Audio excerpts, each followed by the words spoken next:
آج کے درس میں سورہ بقرہ کا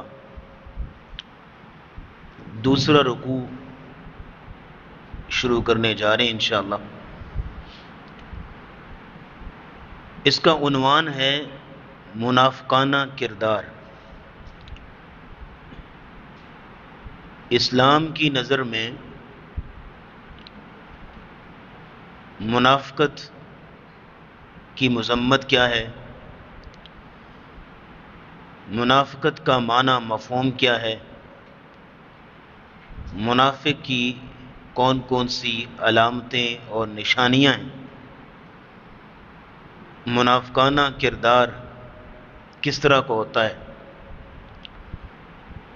منافقوں کی کتنی کتنی قسمیں ہیں، انہی بنیادی چیزوں پر آج بات کریں گے۔ جیسے گزشتہ درس میں بھی ہم نے ذکر کیا کہ سورہ بقرہ کے شروع میں چونکہ ہدایت کا ذکر ہے، ذالک الکتاب لا ریب فیہ ھدی للمتقین، یہ قرآن تقوی والوں کے لیے باعث ہدایت۔ اور اگر آپ پہلے پارے کا نچوڑ نکالنا چاہیں، مین تھیم، مرکزی خیال، تو پہلے پارے کا عنوان ہے ہدایت۔ اس پارے کو اگر آپ شروع سے لے کے آخر تک بغور پڑھتے ہیں تو اس میں آپ کو ہدایت کا ہی سارا آرٹیکل ملے گا۔ تو اس لیے پھر ہدایت کے اعتبار سے سورت کے شروع میں ہی 4 گروہ رکھ دیے گئے۔ 4 گروہ۔ نمبر 1 مؤمنین، جن کی 5 صفات بیان کی گئیں، الذین یؤمنون بالغیب ویقیمون الصلاة ومما رزقناہم ينفقون والذین یؤمنون بما انزل الیک وما انزل من قبلک وبالآخرۃ هم یوقنون۔ یہ 5 صفات ذکر کرنے کے بعد اللہ نے کہا اولئک علی ھدی من ربہم واولئک ھم المفلحون۔ یہ المؤمنون المفلحون، ہدایت یافتہ لوگ، یہ ایک گروہ ہے جس کا ذکر ہم پڑھ چکے ہیں۔ دوسرا گروہ ہے کافروں کا۔ ان کے لیے اللہ رب العزت نے 2 آیتوں کے اندر ان کی کہانی سمیٹ دی، ان الذین کفروا سواء علیہم اانذرتہم ام لم تنذرہم لا یؤمنون۔ تیسرا گروہ ہے منافقوں کا، اس کے لیے 13 آیتوں کے اندر تذکرہ کیا گیا، آیت نمبر 8 سے لے کے 20 تک، 13 آیتوں میں، کیونکہ جو چھپا دشمن ہوتا ہے نا وہ زیادہ خطرناک ہوتا ہے، اس کی پہچان اور اس کی نشانیاں زیادہ جاننے کی ضرورت ہوتی ہے۔ چوتھا اور آخری گروہ آئے گا فاسقین کا گروہ، آیت نمبر 27-26 میں۔ جو فاسق لوگ ہوتے ہیں ان کی نشانیاں، ان کا کردار کیا ہوتا ہے، وہاں پہ انشاءاللہ تفصیل سے بات کریں گے۔ آ جائیے بلا تمہید بلا تاخیر، ہم وقت ضائع کیے بغیر اپنے آج کے موضوع کی طرف آتے ہیں۔ آج کا موضوع منافقانہ کردار، اس کا تذکرہ ہے۔ 13 آیتوں پہ مشتمل یہ موضوع ہے۔ اس کے ضمن میں آپ یہ بات نوٹ کر لیجئے کہ انسان کی نجی زندگی میں بھی یہ مسئلہ ہوتا ہے کہ اس کو 3 طرح کے لوگوں کا سامنا ہوتا ہے۔ 3 طرح کے لوگ۔ نمبر 1، جو اس کے مخلص اور ہمدرد ہوتے ہیں، جو اس کے دکھ کو اپنا دکھ سمجھتے ہیں، اس کی تکلیف کو اپنی تکلیف سمجھتے ہیں، اس کی خوشی کو اپنی خوشی سمجھتے ہیں، اور زندگی کے کسی بھی موڑ پہ پریشانی آ جائے، تکلیف آ جائے، وہ اس کو تنہا نہیں چھوڑتے۔ یہ اس کے دوستوں میں سے بھی کچھ ایسے لوگ ہوتے ہیں، رشتہ داروں میں سے بھی کچھ ایسے لوگ ہوتے ہیں جو انتہائی مخلص ہوتے ہیں اس کے ساتھ۔ دوسرے ایسے لوگوں سے اس کا سامنا ہوتا ہے کہ جو انتہائی دشمن ہوتے ہیں، جن کے بارے میں ان کو اس علم ہوتا ہے اسے کہ یہ کسی لمحے پہ، کسی جگہ پہ بھی میرے ساتھ ہمدردی نہیں کر سکتے، ان سے مجھے کسی قسم کی خیر کی توقع نہیں ہے۔ وہ بعض کولیگز بھی ہو جاتے ہیں، بعض جو ہے وہ ہمسائے بھی ہو جاتے ہیں، بعض رشتہ دار بھی ہو جاتے ہیں۔ یعنی آپ دیکھ لیجئے نا کہ ایک ہے انتہائی مخلص لوگ، اور دوسرے نمبر پہ انتہائی معاند اور دشمن لوگ، اور تیسرے کچھ ایسے لوگوں سے بھی سامنا ہوتا ہے کہ جو اندر سے کچھ ہوتے ہیں اور باہر سے کچھ ہوتے ہیں، یعنی دکھائیں گے کچھ اور وہی ہاتھی کے دانت دکھانے کی اور کھانے کی، اور وہ معاملہ ہوتا ہے۔ دکھائیں گے ہمدردی لیکن اندر سے جڑیں کاٹیں گے، مخالفت کریں گے، سازشیں کریں گے، اور ظاہر یہ کریں گے کہ ہم بڑے خیر خواہ ہیں، ہم بڑے دوست ہیں۔ تو یہ جو دشمن ہوتا ہے یہ انتہائی خطرناک ہوتا ہے، اس کے بارے میں کوئی علم نہیں ہوتا کہ اس نے اب کہاں سے وار کرنا ہے اور کیا اس نے کہنا ہے اور کیا اس نے کرنا ہے۔ تو عام طور پہ نجی زندگی میں بھی یہ تین طرح کے لوگوں سے سامنا ہوتا ہے انسان کو، لیکن اگر آپ کوئی تحریک لے کے اٹھے ہیں، کوئی دعوت لے کے اٹھے ہیں، کوئی آپ منہج لے کر اٹھے ہیں، تو اس وجہ سے بھی تین طرح کے لوگوں سے آپ کو سامنا کرنا پڑ جاتا ہے۔ کچھ لوگ آپ کے خیر خواہ ہوں گے، کندھے کے ساتھ کندھا ملائیں گے، دست و بازو بنیں گے، خیر خواہ بنیں گے، اور آپ کی دعوت کو، آپ کے مشن کو، منہج کو آگے لے کر چلیں گے۔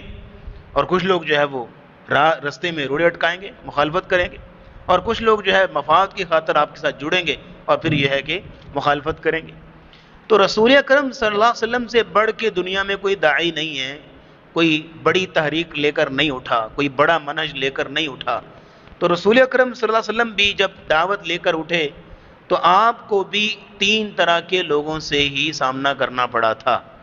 ایک انتہائی مخلص، آبا علیہ السلام کے صحابہ ابو بکر، عمر، عثمان و علی اور دیگر رضوان اللہ اجمعین، دیگر صحابہ جو ہیں جانثار صحابہ، جہاں پہ رسول اللہ اپنا پاؤں رکھتے ہیں یہ لوگ اپنی تلی ہتھیلی رکھنے کو تیار ہوتے تھے، آپ علیہ الصلوۃ والسلام کے اشارہ ابرو پر جان نچھاور کرنے کو تیار ہوتے تھے، یہ مخلص صحابہ۔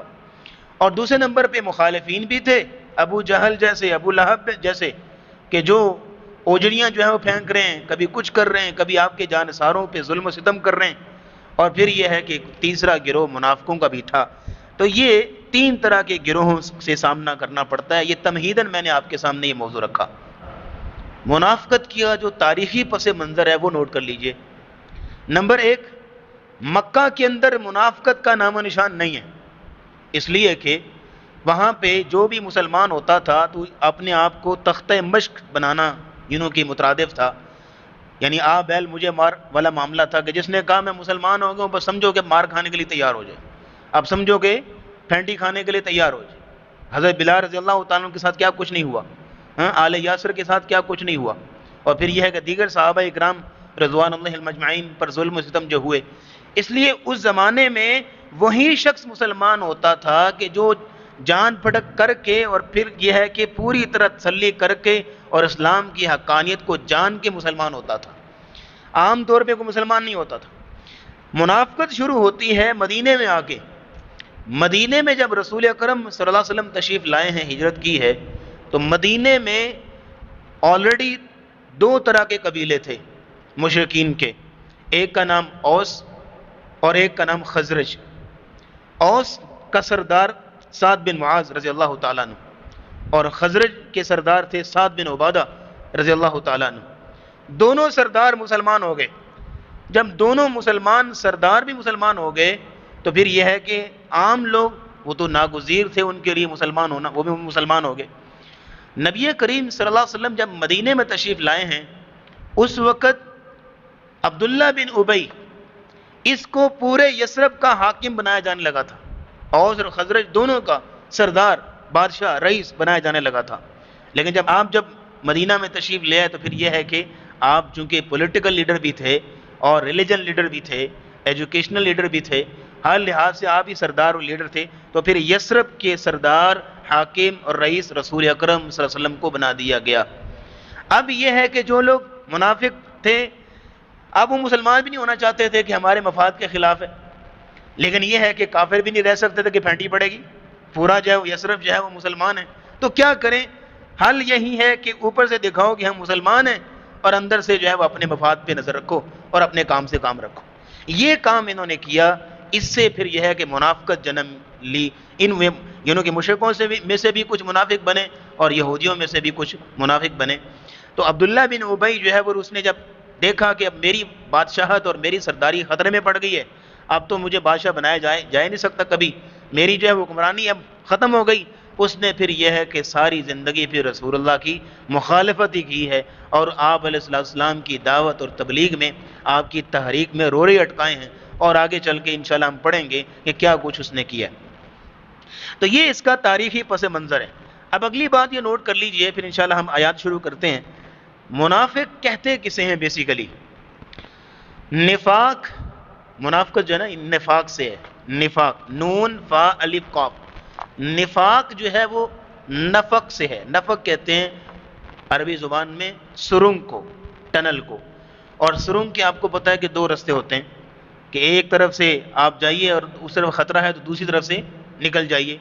تو منافق بھی اسی طرح دو رستے رکھتا ہے، ایک طرف سے جو ہے وہ گھستا ہے اور دوسری طرف سے نکل جاتا ہے۔ اور منافق کا دوسرا معنی ہوتا ہے چھپانا، پردہ ڈالنا۔ تو منافق چونکہ اپنے باطن پہ پردہ ڈالتا ہے، اپنی سازشوں پہ جو اصل میں جو ہوتا ہے اپنی حقیقت پہ پردہ ڈال کے رکھتا ہے، اس لیے اس کو منافق کہتے ہیں۔ تو یہ منافق ان دو اعتبار سے کہا جاتا ہے۔ لیکن اگر ہم اپنے لیے عملی طور پہ یہاں سے ایک سبق سیکھ لیں تو بڑی ایک اہم بات ہوگی۔ یہاں تو ماشاءاللہ سے انتہائی مخلص، انتہائی جو ہے وہ مومن، متقی، متبع سنت پرسنالٹیز موجود ہیں، لیکن یہ ہے کہ چونکہ ریکارڈنگ بھی ہوتی ہے تو پھر لوگوں کے لیے بھی پیغام ہوتا ہے۔ کچھ لوگ ایسے ہوتے ہیں کہ ان کی زندگی میں ان کو نہیں پتہ ہوتا، لیکن یہ ہے کہ ان کی زندگی میں یہ پہلو بھی ہوتا ہے کہ اسلام کے ساتھ وہ پوری طرح مخلص نہیں ہو پاتے۔ کہنے کو مسلمان ہیں، نماز بھی پڑھتے ہیں، کبھی کبھار جو ہے وہ قرآن بھی پڑھ لیتے ہیں، لیکن یہ ہے کہ ان کے ساتھ یہ پرابلم ہوتی ہے۔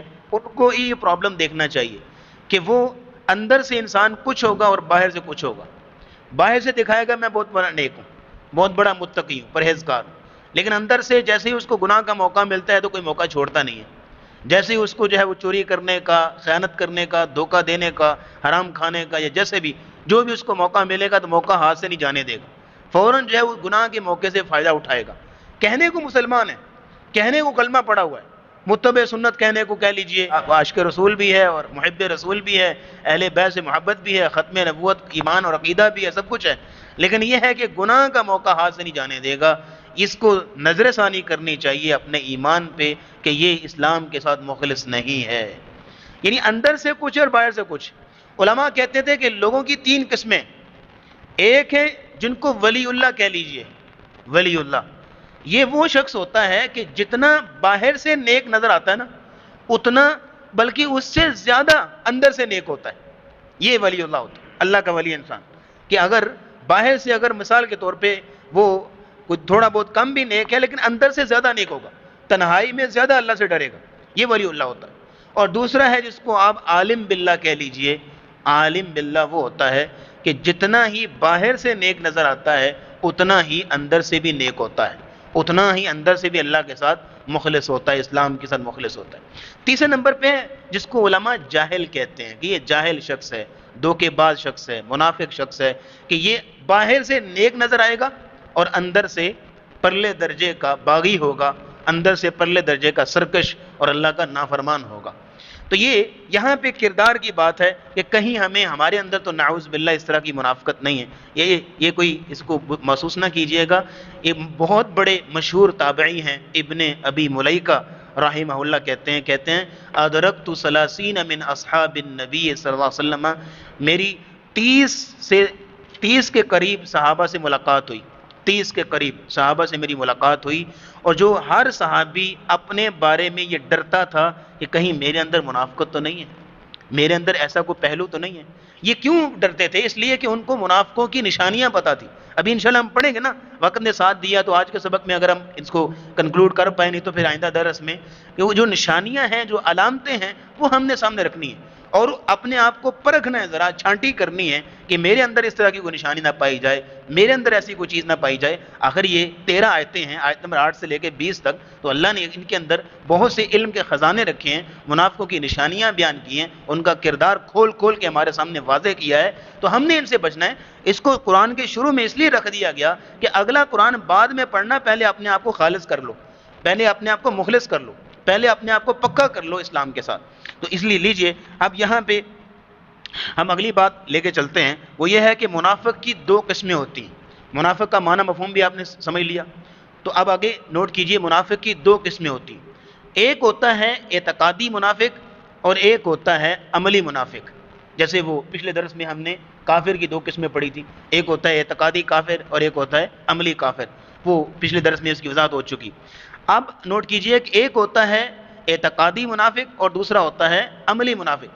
اعتقادی منافق وہ ہوتا ہے جو عقیدے کا منافق ہوتا ہے، جو ظاہر کرتا ہے کہ میں مسلمان ہوں لیکن اندر سے مسلمان نہیں ہوتا، جیسے رسول اللہ کے زمانے میں منافق تھے جن کی یہ بات ہو رہی ہے۔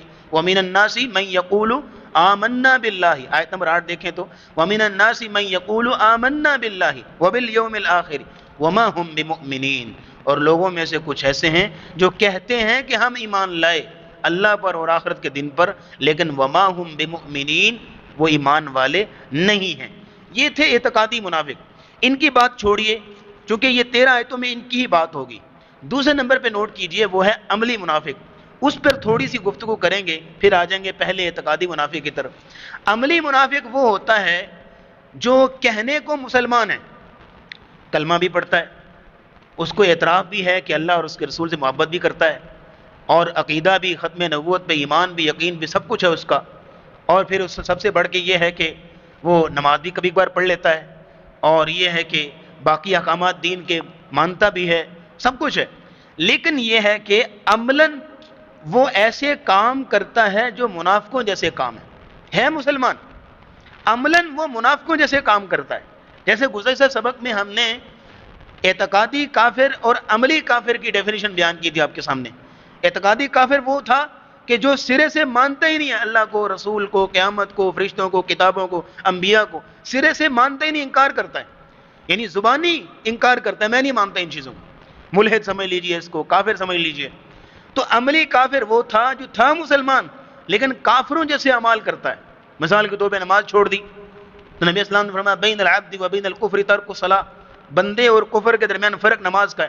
تو ہم نے کہا تھا کہ اس کو کافر نہ کہیے گا، یہ نہیں ہے کہ وہ کافر ہو گیا اب اسلام سے خارج ہو گیا، نہیں، ہے وہ مسلمان لیکن آپ یہ کہہ سکتے ہیں کہ اس نے کفر یا عمل کیا ہے۔ اسی طرح کا یہ معاملہ یہاں پہ کہ منافقانہ عمل کیا تو عملی منافق ہو گیا، بھلے وہ مسلمان ہے، اسلام سے خارج نہیں ہوا۔ تو منافقوں کی 4 نشانیاں جو نبی اسلام نے بیان فرمائی، آپ نے فرمایا کہ اربع من کن فیہ کان منافقا خالصا، 4 نشانیاں جس بندے کے اندر ہیں وہ پکا اور خالص منافق، اور اگر ایک خصلت اس کے اندر ہے چاروں میں سے، اس کا مطلب ہے کہ وہ اتنا منافق ہے عملی طور پر، اور اپنے آپ کو ٹھیک کر لے۔ 4 نشانیاں۔ نمبر 1، اذا حدث کذب، جھوٹ بڑے بولتا ہے، یعنی اس کی زندگی میں جھوٹ بولنے کی ریشو بہت زیادہ ہے۔ ہفتے میں حساب لگائے تو، ایک دن کے اندر حساب لگائے تو کتنے اس نے جھوٹ بولے ہوتے ہیں۔ تو یہ آپ اس کو یہ نہ کہیے کہ اسلام سے خارج ہو گیا، ہاں عملی نفاق ہے اس کے اندر، یعنی منافقوں جیسے کام کر رہا ہے۔ تو نمبر 1، اذا حدث کذب، جھوٹ بہت بولتا ہے، سچائی نام کی چیز نہیں اس کی زندگی کے اندر، بات بات پہ جھوٹ۔ اچھا کئی لوگ جو ہے وہ جان کے لالے پڑے ہوں، کہیں پھنسے ہوئے تو اپنے آپ کو چھڑانے کے لیے جھوٹ بولیں، وہ بھی غلط ہے، گناہ ہے، حرام ہے۔ لیکن کئی لوگ ایسے ہیں ان کی بے حسی دیکھیے، مذاق مذاق میں جھوٹ بول رہے ہوتے ہیں، مذاق مذاق، جی میں مذاق کر رہا تھا، میں تو ویسے نہیں، جو ہے وہ ہنس رہا تھا، میں تو مذاق کر رہا تھا۔ بھئی آپ نے جھوٹ بول دیا نا، اتنا بڑا جھوٹ بول دیا، تو یہ ہے کہ اس کو یہ منافقانہ ایک روش۔ دوسری چیز نوٹ کیجئے، وَإِذَا اؤْتُمِنَ خَانَ، جب اس کو امانت دی جائے تو اس میں خیانت کرتا ہے۔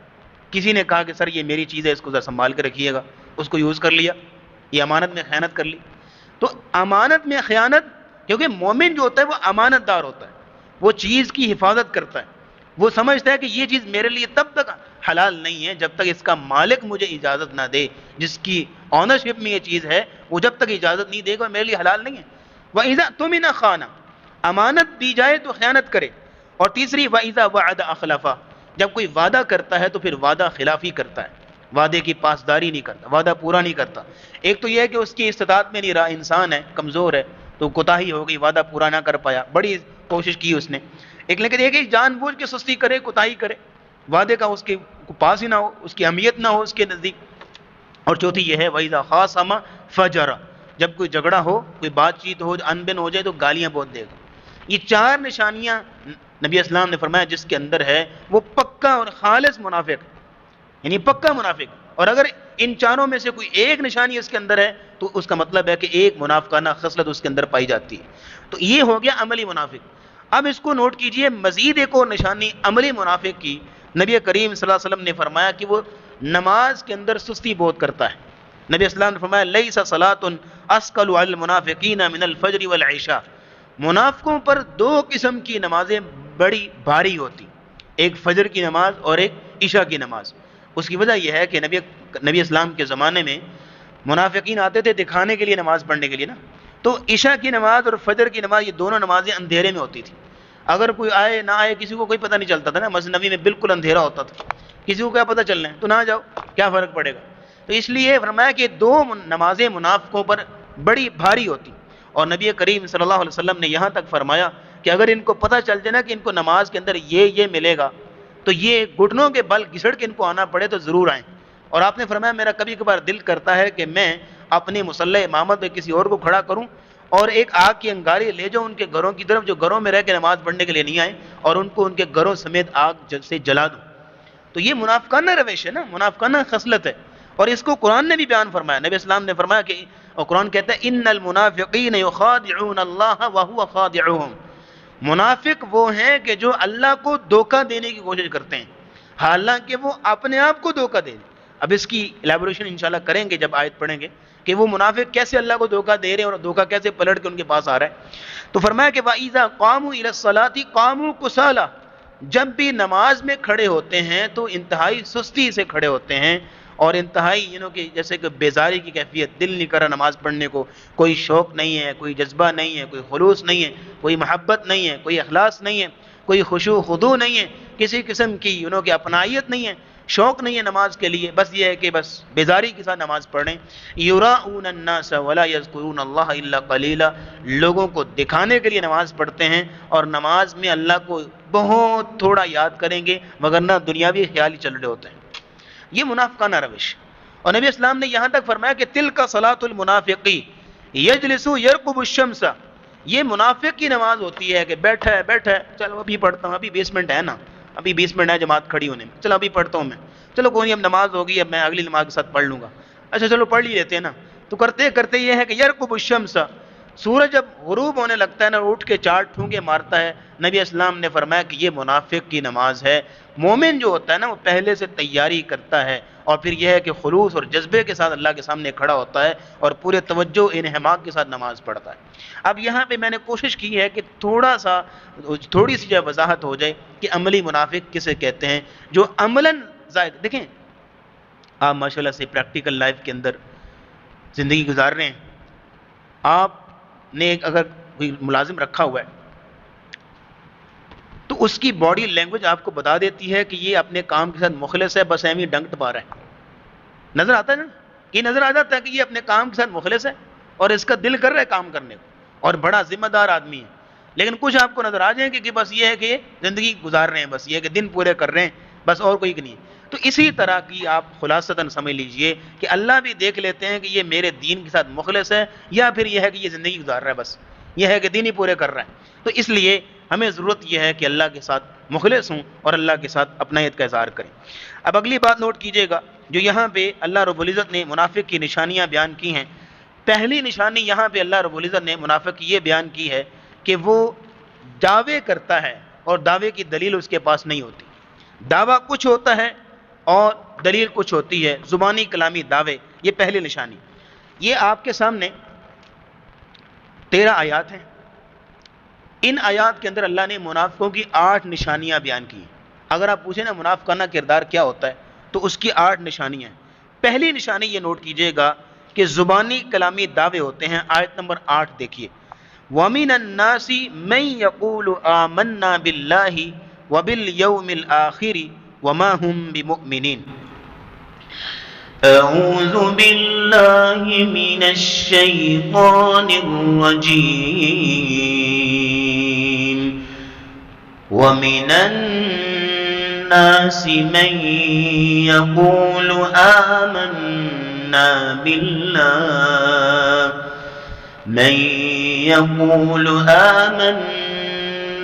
بِاللَّهِ وَبِالْيَوْمِ الْآخِرِ وما هم بمؤمنین۔ ایک قاعدہ نوٹ کر لیجئے تجوید کا، وَمِنَ النَّاسِ، الناس نون کے اوپر آپ کو شد نظر آ رہی ہوگی، ڈبلیو شیپ، ڈبلیو کی طرح۔ جب بھی نون کے اوپر یا میم کے اوپر یہ ڈبلیو شیپ علامت ہو، شد ہو، تو وہاں غنہ کرتے ہیں۔ غننے کا مطلب یہ ہوتا ہے کہ آواز کو ناک سے پڑھتے ہیں، جیسے نوٹ کیجئے گا وَمِنَ النَّاسِ، یہ جو تھوڑا سا سٹے کیا نون کے اوپر، اس کو غنہ کہتے ہیں تجوید کے لینگویج میں۔ تو آپ جب بھی قرآن پڑھ رہے ہوں، آپ کو نون کے اوپر اور میم کے اوپر یہ ڈبلیو شیپ نظر آئے تو وہاں پہ آپ نے غنہ کرنا ہوتا ہے۔ اسی طرح آپ من یقول میں بھی کیجئے گا، اسی طرح آمنا میں بھی کیجئے گا، وَمِنَ النَّاسِ مَن يَقُولُ آمَنَّا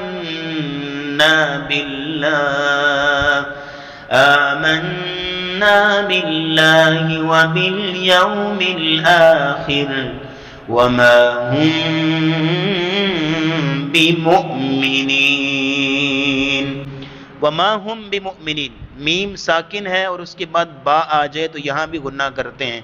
انشاءاللہ درس ہے تو تفسیر کا درس، لیکن کچھ نہ کچھ چھوٹی چھوٹے ٹپ جو ہے تجوید کے وہ ہم شیئر کریں گے، کیونکہ ہم نے جو کل گزشتہ درس دیا تھا اس میں یہ کہا تھا کہ رسول اکرم صلی اللہ علیہ وسلم نے جو قرآن پڑھایا صحابہ کو تو 3 نکاتی ایجنڈے کے تحت پڑھایا۔ نمبر 1 یتلو علیہم آیاتی، آپ قرآن پڑھنا بھی سکھاتے تھے کہ قرآن کیسے پڑھنا ہے۔ نمبر 2 وَيُعَلِّمُهُمُ الْكِتَابَ وَالْحِكْمَةَ، پھر ان آیتوں میں جو علم کی باتیں تھیں، تفسیر ہوتی تھی، مطلب ہوتا تھا، مفہوم ہوتا تھا، وہ بھی سمجھاتے تھے۔ تیسرے نمبر پہ وَيُزَكِّيهِمْ، کہ آپ علیہ السلام پھر ان آیتوں کی روشنی میں ٹریننگ بھی کرتے تھے، عملی طور پہ کیا کرنا ہے اور لائحہ عمل کیا ہے، طرز عمل کیا ہونا چاہیے، آپ اس حوالے سے تربیت بھی کرتے تھے۔ تو انشاءاللہ کوشش کریں گے کہ ہم اس انداز سے ہی لے کر چلیں۔